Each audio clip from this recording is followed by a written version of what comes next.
Viewers, இது உங்க அபிமான பா இசை நிகழ்ச்சி. ஒவ்வொரு வாரமும் இந்த நிகழ்ச்சியில நம்ம வெவ்வேறு இசை கலைஞர்களை சந்திச்சுட்டு வரோம். அந்த வரிசையில இந்த வாரம் நம்ம தமிழ்நாட்டிற்கே பெருமை சேர்த்திருக்கிற ஒரு இசை குடும்பத்தை சேர்ந்த ஒரு இளைய மகனை சந்திக்க போறோம். பிரபல வில்லிசை கலைஞர் கலைமாமுனி திரு சுப்பு ஆறுமுகம் அவர்களின் பேரனான திரு கலைமகன் அவர்கள். இவர் ஒரு கர்நாடக சங்கீத வித்வான். அவரை சந்திக்கலாமா? கூவிகழித்த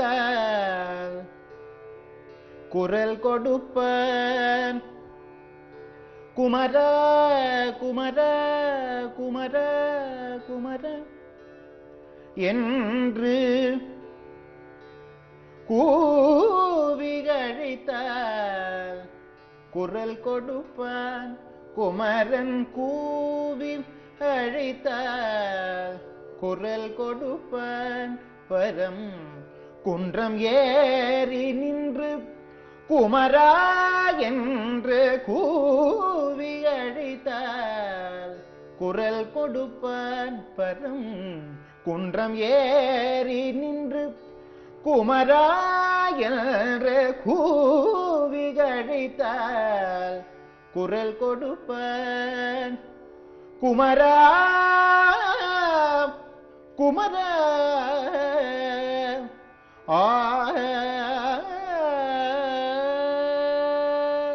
வணக்கம் கலைமகன். ஒரு மிக அருமையான பாடல் மூலமா நிச்சயமா நம்ம ரசிகர்கள் எல்லாரையும் ஆரம்பத்திலேயே நீங்க ஈர்த்திருக்கீங்க அப்படின்னு டெஃபினட்டா சொல்லலாம். ஓகே, உங்களுடைய கலை பயணத்தை பத்தி பேசுறதுக்கு முன்னால கண்டிப்பா உங்களுடைய இசை பாரம்பரியம், உங்களுடைய மிக பெருமை வாய்ந்த அந்த குடும்பம், அதை பத்தி பேசாம இருக்க முடியாது.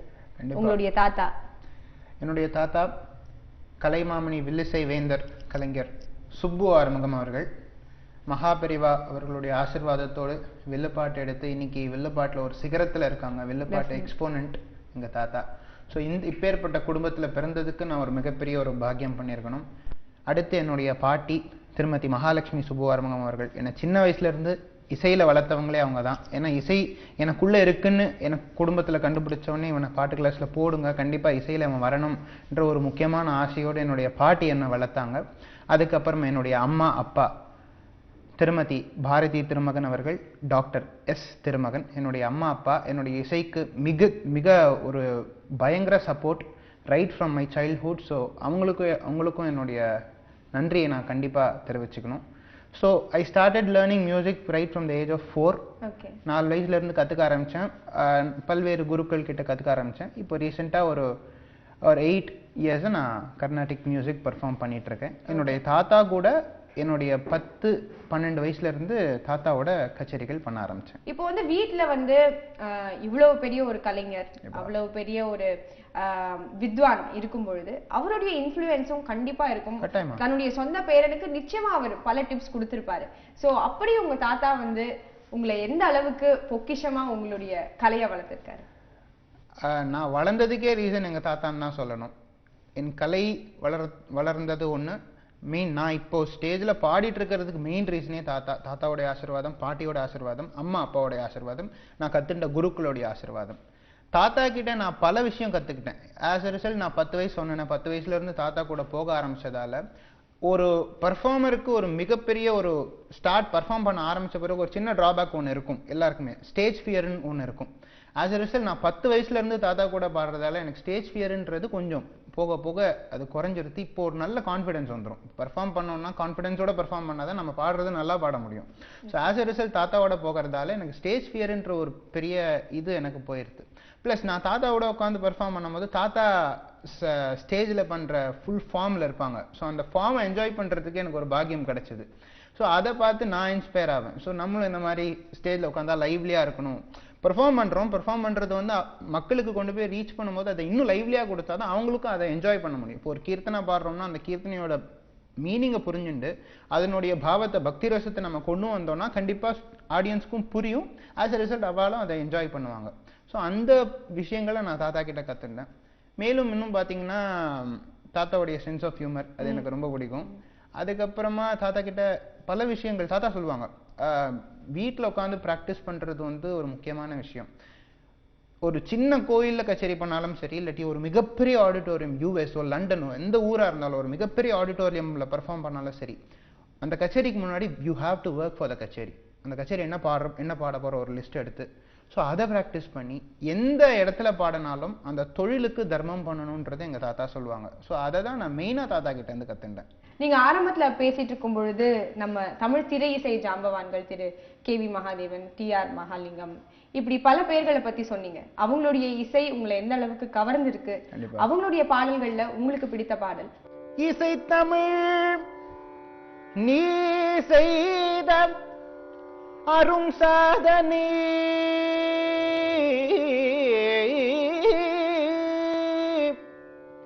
நீ இருக்கையில எனக்கேன் பெரும் சோதனை இறைவா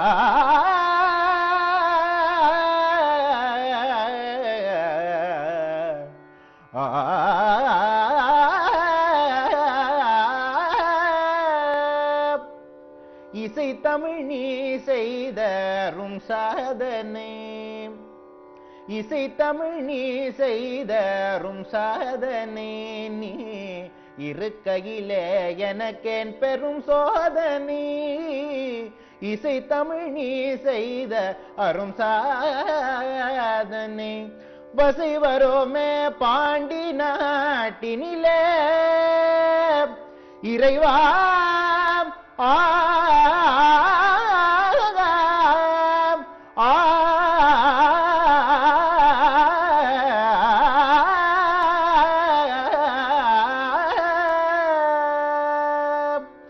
வசை வரோமே பாண்டி நாட்டினில குழலி மணவாளனே உனது வீட்டினில உயிர் மயக்கம் நாத பாட்டினிலே வெற்றி ஒருவனுக்கோ மதுரை தமிழனுக்கோ வெற்றி ஒருவனுக்கோ மதுரை தமிழனுக்கோ இசை தமிழ் நீ செய்த அரும் சாதனை. லவ்லி கலைமகன், அந்த சீனியை அப்படியே கண் முன்னால கொண்டு வந்துட்டீங்கன்னு சொல்லலாம். Thank you so much. But இன்னும் தொடர்ந்து உங்களோட பல விஷயங்கள் பேசணும், பல அருமையான பாடல்களை கேட்கணும். நீங்க வந்து பேசிக்கலி ஒரு கர்நாடிக் சிங்கர்னு சொன்னீங்க, but definitely also because of your family நீங்க வந்து கண்டிப்பா ஃபோக் ஆல்சோ நீங்க டெஃபினட்டா யூ வுட் பி எக்ஸ்போஸ்ட். இந்த மாதிரி நீங்க வேற என்ன ஜானர்ஸ்லாம் do you feel comfortable? Actually அதான் சொன்ன மாதிரி சின்ன வயசுலேருந்து கற்றுக்க ஆரம்பிச்சதால ஐ ஸ்டார்டட் எனக்கு எந்த ஜானர் சூட் ஆகுன்றதை கொஞ்சம் ரியலைஸ் பண்ண ஆரம்பித்தேன் as I started learning music. First பார்த்தீங்கன்னா அஃப்கோர்ஸ் கர்நாடிக் கற்றுக்கிறதால Carnatic is I'm easy with Carnatic. And second but Carnatic வந்து it's such a difficult genre. But கர்நாடிக்கில் எவ்வளோ இருக்குன்றது அதுக்குள்ளே போனால் தான் தெரியும். As a result Carnatic plus தமிழிசை பாடுவேன், தமிழிசை சங்கீதம் பாடுவேன், மும்மூர்த்திகள் தமிழிசை மும்மூர்த்திகள் அவங்களுடைய பாடல்கள், தேவாரம், திருப்புகழ், ஸோ இந்த மாதிரி தமிழிசை பாடல்கள் பாடுவேன். அதுக்கப்புறமா ஹிந்துஸ்தானி மியூசிக் என்ன ரொம்ப கவரும். எனக்கு I am a big fan of Hindustani music. As a results அவங்களுடைய பஜன்ஸ், அந்த தும்ரீஸ், அப்புறமா கசல்ஸ், ஸோ இந்த மாதிரி ஹிந்துஸ்தானி கலெக்ஷன்ஸும் நான் நிறைய பாட ஆரம்பித்தேன். இப்போ ரீசெண்டாக ஒரு 2-3 இயர்ஸாக ஒரு புது ப்ராஜெக்ட் இது பண்ணிட்டு இருக்கேன். ஆஸ் எ ரிசல்ட் இது இன்டர்நேஷ்னலாக நல்ல ரெகக்னிஷன் கிடைச்சிட்டு இருக்கு. காலத்தை வென்ற திரைகானங்கள்னு சொல்லிட்டு இப்போ நான் முன்னாடி பாடின இசைத்தமிழ் செய்தாரம் சாதனை, ஸோ இந்த மாதிரி நல்ல சேலஞ்சிங் சாங்ஸ். அந்த காலத்தில் பார்த்தீங்கன்னா தியாகராஜ பாகவதர்லேருந்து ஸ்டார்ட் பண்ணுவோம், எஸ்ஜி கிட்டப்பாலேருந்து மெயினாக ஸ்டார்ட் பண்ணுவோம். எஸ்ஜி கிட்டப்பா பாடிய கோடையிலே இலைப்பாற்றி இதெல்லாம் வந்து நான் சொல்கிறது 1900s 1910s, ஸோ அந்த மாதிரி ரேஞ்சில் வந்த சிங்கர்ஸ் பாடின சாங்ஸ். ஸோ அதுலேருந்து ஸ்டார்ட் பண்ணி இப்போ ப்ரெசென்ட் டே நல்ல சாங்ஸ் வரைக்கும் இந்த ஒரு full package of 3 hours concert இது இந்த மாதிரி பண்ணிட்டு இருக்கோம். இது நிறைய இடத்துல நிறைய சபாஸில் பண்ணியாச்சு, சென்னையில் பண்ணியாச்சு, டெல்லியில், கொல்கத்தாவில், மலேசியாவில், மஸ்கெட்டில். ஸோ இந்த மாதிரி ஓவரால் த்ரூ த வேர்ல்டு ஒரு நல்ல ப்ராஜெக்டாக இது போயிட்டுருக்கு. ஸோ அதில் நீங்கள் பார்த்தீங்கன்னா என்னென்ன சாங்ஸ் எல்லாம் வரும்னா சிறுகாழிமா கோவிந்தராஜன் சார் பாடின சாங்ஸ், மதுரை சோமு, TR மகாலிங்கம், அப்புறமா Ilaiyaraaja sir, AR Rahman sir. So AR Rahman சாருடைய மியூசிக் ஸ்கூலில் நான் ஹிந்துஸ்தானி கற்றுண்டேன். ஸோ AR ரஹ்மான் சார் அவர் போட்ட சாங்ஸ். ஸோ இதெல்லாம் ஒரு ஒரு ஒரு ஃபுல் இராவை கவர் பண்ணுற மாதிரி இருக்கும். ஸோ இந்த ப்ராஜெக்ட்ஸும் நல்லா போயிட்டுருக்கு. Okay, lovely. ஸோ நீங்கள் இதை பற்றி பேசிட்டு இருக்கும்பொழுது கசல்ஸ்லாமும் பாடுறதா சொன்னீங்க. And I am a very big fan of ghazals. So இப்போ எனக்காக நேயர்களுக்காக ஒரு பாடல். बसो मोरे नैनन में नंदलाल, बसो मोरे नैनन में नंदलाल, बसो मोरे नैनन में नंदलाल, बसो मोरे नैनन में नंदलाल। मोहिनी मूरत शाबली सोरत, मोहिनी मूरत शाबली सोरत, नैना बने बीसाल बसो मोरे, नैना बने बीसाल बसो मोरे, नैना बने बीसाल बसो मोरे, नैनन में नंदलाल, बसो मोरे नैनन में नंदलाल, बसो मोरे नैनन में नंदलाल, बसो मोरे, बसो मोरे नैनन में Nandlal. Lovely, that was really really sweet. And இப்போ நாம வந்து இப்படி வேற மொழி பாடல்கள், இந்த பாடல்களை நாம கேட்கும் பொழுது also we cannot forget those great composers, legendary composers that we have. அது வந்து கண்டிப்பா நம்மளுடைய அசெட், நம்மளுடைய மிகப்பெரிய பொக்கிஷம்னு சொல்லலாம். சோ அந்த கம்போசர்ஸ் உடைய பாடல்கள்ல உங்களுக்கு ரொம்ப பிடிச்ச ஒரு கம்போசர், அவருடைய பாடல்? எனக்கு பர்சனலி எனக்கு ரொம்ப பிடிச்ச கம்போசர் வந்து புரந்தரதாசர். ஸோ ஐ திங்க் இப்போ அது பாடினா இன்னும் ஆப்டா இருக்கும்னு நினைக்கிறேன். ஒரு புரந்தரதாசருடைய காம்போசிஷன் பாடு. ஓகே. ஜகதோதரண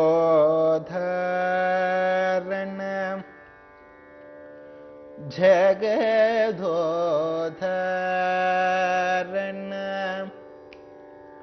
அடிஷிதளே யசோத, ஜகதோதரண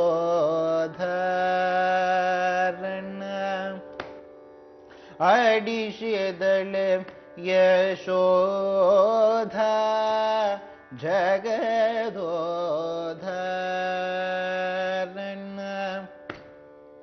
அடிஷிதளே யசோத, ஜகதோதரண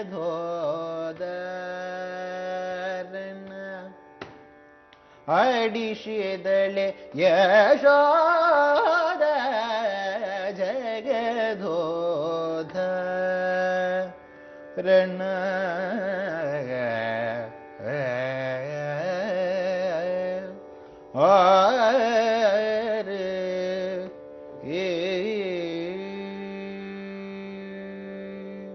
ரொம்ப இனிமையா இருந்தது கலைமகன். ஆல்சோ ஒரு கர்நாடிக் ஆர்டிஸ்ட்ங்கிறதுனால எனக்கு ஒரு கேள்வி கேட்கணும்னு ஆசை. டெஃபினெட்லி ஏகப்பட்ட ராகங்கள் இருக்கு. அதுல டெஃபினெட்லி உங்களுக்குன்னு ஒரு ஃபேவரட்டான ராகம் இருக்கும். ஆல்சோ நீங்க ஆரம்பத்துல சொன்ன மாதிரி நிறைய காம்போசிஷன்ஸ் நம்மளுடைய தமிழ் ஃபிலிம் இண்டஸ்ட்ரியை பொறுத்தவரையிலும் நம்மளுடைய கர்நாடக சங்கீத ராகங்களை மையப்படுத்தி நம்ம கம்போசர்ஸ் வந்து அமைச்சிருக்காங்க. சோ அப்படி உங்களுடைய ஃபேவரட்டான ஒரு ராகம், ஒரு இனிமையான திரை இசை பாடலா வந்திருக்கலாம். அப்படி உங்களுக்கு பிடித்த பாடல்? நிற்பதுவே நடப்பதுவே பரப்பதுவே, நிற்பதுவே நடப்பதுவே பரப்பதுவே, நீங்கள் எல்லாம் சொப்பனம் தானோ பலதோற்ற மயக்கங்களோ, கற்பதுவே கேட்பதுவே கருதுவதே, நீங்கள் எல்லாம் அற்ப மாயைகளோ உம்முள்ளாழ்ந்த பொருள் இல்லையோ. வானகமே இளவையிலே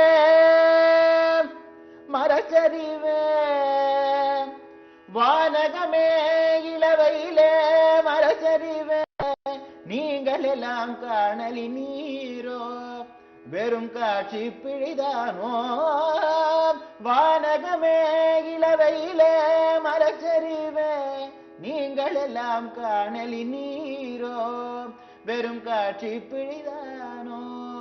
போனதெல்லாம் கனவினை போல் புதிந்தழிந்தே போனதனால் நாளும் போர்க்கனவோ இந்த ஞாலமும் பொய்தானோ நிற்பதுவே நடப்பதுவே பரப்பதுவே நிற்பதுவே நடப்பதுவே பரப்பதுவே நீங்கள் எல்லாம் சொப்பனம் தானோ பல தோற்ற மயக்கங்களோ கற்பதுவே கேட்பதுவே கருதுவதே நீங்கள் எல்லாம் அற்ப மாயைகளோ உம்முள்ள ஆழ்ந்த பொருள் இல்லையோ அற்ப மாயைகளோ உம்முள்ள ஆழ்ந்த பொருள் இல்லையோ. லவ்லி கலைமகன், ரொம்ப ரொம்ப இனிமையா இருந்தது. Thank you so much for this. And இன்னும் தொடர்ந்து பல விஷயங்கள் பேச போறோம். ஸோ உங்களுடைய மியூசிக் கரியர் பத்தி பேசிட்டு இருக்கும் பொழுது நீங்க வந்து மேடை கச்சேரிகள்ல பாடும் பொழுது ஒரு ரசிகர்களுக்கு எந்த மாதிரியான பாடல் அவங்க வந்து அதிகமா ரசிக்கிறாங்கன்னு நினைக்கிறீங்க? கர்நாடக இசையா, தமிழ் இசையா, இல்ல உங்களுடைய ஹிந்துஸ்தானி மியூசிக்கா? இன் ஜெனரல் இன்னைக்கு இருக்கக்கூடிய ஆடியன்ஸ் உடைய டேஸ்ட் எப்படி இருக்கு? நீங்க கேட்டது ஒரு நல்ல கேள்வி. இப்போ ரசிகாஸோட ட்ரெண்ட் ஆஃப் ரசிக்கிற தன்மை வந்து நல்லாவே இருக்கு. இப்போ நீங்க ஒரு கச்சேரி ஸ்டார்ட் பண்ணீங்கன்னா ஒரு கர்நாடிக் பீஸ் பாடிட்டு இருக்கும்போது நல்லா ரசிக்கிறாங்க. பட் அந்த ஒரு ஆர்டிஸ்டா இருக்கிறது வந்து மெயின் ஆர்டிஸ்டுக்கு ஒரு குவாலிஃபிகேஷன் மக்களோட பல்ஸ் புரிஞ்சுக்கணும். இப்போ ஃபர்ஸ்ட் கீர்த்தனை வந்துட்டு தெலுங்குல இருக்கலாம், செகண்ட் கீர்த்தனை சன்ஸ்கிருட்ல இருக்கலாம். தமிழ்நாட்டில் கச்சேரி பண்ணும்போது வேற்று மொழி நிறைய பாடிட்டு ஒரு தமிழ் கீர்த்தனை எடுத்தீங்கன்னா உங்களுக்கு ஒரு சந்தோஷம் வருது. அந்த சந்தோஷத்தை பார்க்கும்போது நம்மளுக்கு கச்சேரி களை கட்டிருத்தேன்னு ஒரு ஒரு ஒரு அண்டர்ஸ்டாண்டிங் வரும். அந்த மாதிரி ஒரு ஆர்டிஸ்ட் வந்து he should be versatile, he should be spontaneous enough to change the pattern of the kacheri according to the pulse of the people. And ஒரு ஒரு பஜன் சம்பிரதாயம் நீங்க சில சபாஸ்ல பாத்தீங்கன்னா பஜன் சம்பிரதாயம் ரசிக்கிறவா நிறைய பேர் வருவாங்க. அவங்களுக்கு ஒரு நல்ல ஒரு பஜன் கொடுத்தீங்கன்னா, ஒரு ஹரிதாஸ் சுவாமி அவளுடைய பஜன் ஒன்று கொடுத்தீங்கன்னா கண்டிப்பா அந்த பஜனுக்கு ஒரு நல்ல ஒரு ரெகக்னிஷன் கிடைக்கும் அண்ட் ஒரு நல்ல அப்ளாஸும் கிடைக்கும். ஸோ இப்போ பார்த்தீங்கன்னா நான் சில கச்சேரியில் நான் என்ன பண்ணிட்டு இருக்கேன்னா, இப்போ எனக்கு ரொம்ப பிடிச்ச ராகம் ஆஹிர் பைரவி. அதில் பாரதியார் ஒரு பாட்டு எழுதியிருக்காரு, எத்தனை கோடி இன்பம் வைத்தாய் இறைவான்னு ஒரு பாட்டு. அந்த பாட்டை பாடிட்டு இருக்கும் போது அதில் ஒரு ராக ஆலாபனை பண்ணேன்னா அதே ராகத்துல வந்துட்டு கர்ணன் படத்துல உள்ளத்தில் நல்ல உள்ளம்னு ஒரு பாடல் வந்தது. அது எல்லாருக்குமே கண்டிப்பா பிடிக்கும், தமிழ் மக்களுக்கு கண்டிப்பா பிடிச்ச ஒரு பாடல். ஸோ அந்த பாட்டுல ஒரு ஃப்ரேஸை வந்துட்டு நான் ராகத்துல காட்டுவேன். ஸோ அதை அப்படியே அதை ரெகக்னைஸ் பண்ணி ரசிப்பாங்க. So it doesn't mean that I'm changing something like that. ஒரு சின்ன ஒரு ஃப்ரேஸ் தான், எப்படியும் அதுவும் ஆஹிர் பைரவி இதுவும் ஆஹிர் பைரவி, ஒரு சின்ன ஃப்ரேஸை காட்டுவேன். ஸோ தில் really feel happy that. So அந்த பாட்டு உங்களுக்கு ஸ்ட்ரைக் ஆனவுடனே ஒரு ஹாப்பினஸ் வரும். ஸோ இந்த பாட்டை கேட்குறோமே அப்படின்னு ஒரு ஹாப்பினஸ் வரும். So which is really nice. And every artist has to be versatile to understand the people's expectations. இப்போ பேசிட்டு இருந்த பொழுது நீங்க இந்த ஆஹிர் பைரவி பாடலை பத்தி சொன்னீங்க. ஸோ அதை இப்போ நம்ம நேயர்களுக்காக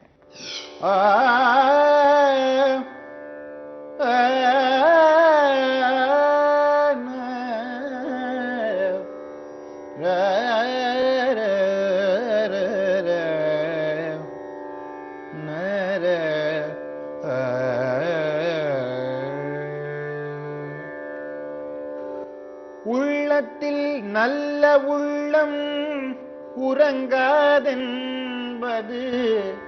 வல்லவன் வகுத்ததடா, கர்ணா வருவதே எதிர்கொள்ளடா.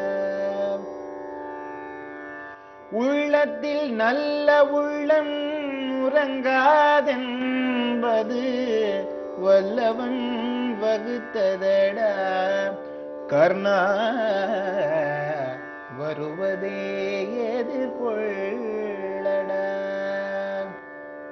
தாய்க்கு நீ மகனில்லை, தம்பிக்கு அண்ணனில்லை, தாய்க்கு நீ மகனில்லை, தம்பிக்கு அண்ணனில்லை, ஊர் பழி ஏற்றாயடா, நானும் உன் பழி கொண்டேனடா, நானும் உன் பழி கொண்டேனடா. உள்ளத்தில் நல்ல உள்ளம் உறங்காதென்பது வல்லவன் வகுத்ததடா, கர்ணா வருவதே வண்டர்ஃபுல், ரொம்பவே நெகிழ வைக்கும் வகையில் இருந்தது. Thank you for that. அண்ட் இப்போ உங்களுடைய சங்கீதம் மூலமா உலகத்துக்கு ஒரு மெசேஜ் சொல்லணும்னா அது எப்படி சொல்லுவீங்க? கண்டிப்பா இதுக்கு ஒரு நல்ல சாங்கே இருக்கு. இது வந்து என்னுடைய தாத்தா கலைமாமணி கவிஞர் சுப்பு ஆறுமுகம் அவர்கள் எழுதின ஒரு பாடல். இந்த பாடல் எங்க பாடினாலும் பயங்கர ஹிட் ஆகும். ஏன்னா இந்த சாங்கோடைய ஒரு இம்பார்ட்டன்ட் மீனிங் என்னன்னா, லைஃபை வந்து மியூசிக் மாதிரி பியூரா வச்சுக்கணும் அப்படின்ற ஒரு கான்செப்ட்ல எழுதின ஒரு பாடல் தான். மியூசிக் மாதிரி சிம்பிளா, மியூசிக் மாதிரி இஸ்தட்டிக்கா, மியூசிக் மாதிரி ஒரு டிவைனா, ஸோ இந்த ஒரு ஆஸ்பெக்ட்ஸ்ல சங்கீதத்தை நம்ம எப்படி புரிஞ்சுக்கிறோமோ அது மாதிரி நம்ம லைஃபையும் அமைச்சுக்கணும் அப்படின்ற ஒரு மீனிங்ல எழுதின ஒரு பாடல். ஸோ அந்த பாடலை இப்போ பாடுறேன். சங்கீதம் போல் வாழ்க்கை அமையோணும், அமையோணும், இத இங்கிதமா நல்லா புரிஞ்சுக்கோணும். சங்கீதம் போல் வாழ்க்கை அமையோணும், அமையோணும், இத இங்கிதமா நல்லா புரிஞ்சுக்கோணும். ஏற்றம் வரும் போதும் இரக்கம் வரும் போதும் ஆரோகணம் அவரோகணம் நினைச்சுக்கணும். மாதா பிதாவை வணங்கிடும் போதினில் ஸ்ருதிலய மகிமையும் புரியணும். நல்ல சங்கீதம் போல் வாழ்க்கை அமையோணும், இங்கிதமா நல்லா புரிஞ்சுக்கோணும். அரையிடம் காலிடம் முக்காலிடம் என்பது போல் இடம் பொருள் ஏவலும் புரியணும். உள்ளபடி சொல்ல போனா ஆலாபன பண்ணும் போது நல்லபடி முகத்தையும் வைத்துக்கோணும். நல்ல சங்கீதம் போல் வாழ்க்கை அமையோணும், அமையோணும், இதை இங்கிதமா நல்லா புரிஞ்சுக்கோணும். சரிகம பதனி எழுசுரம் போல சந்தோஷமா பழக தெரியணும். சரிகம பதனி எழுசுரம் போல சந்தோஷமா பழக தெரியணும்.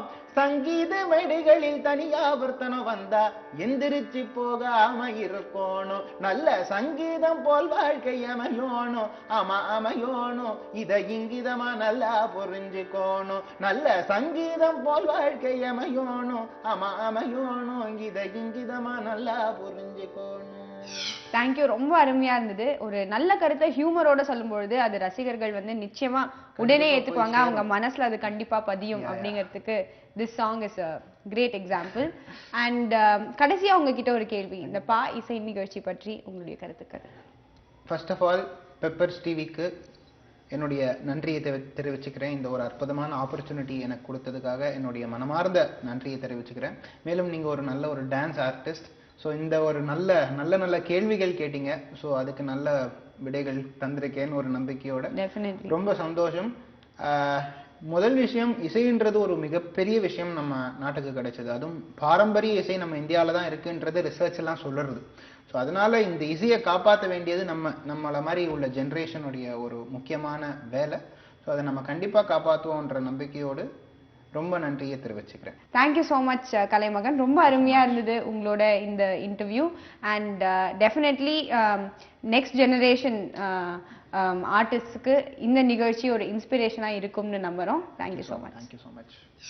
சங்கீத வித்வான் திரு கலைமகன் அவர்களோட இன்றைய உரையாடலை கண்டிப்பா நீங்க எல்லாரும் ரசிச்சு பார்த்திருப்பீங்கன்னு நம்புறோம்.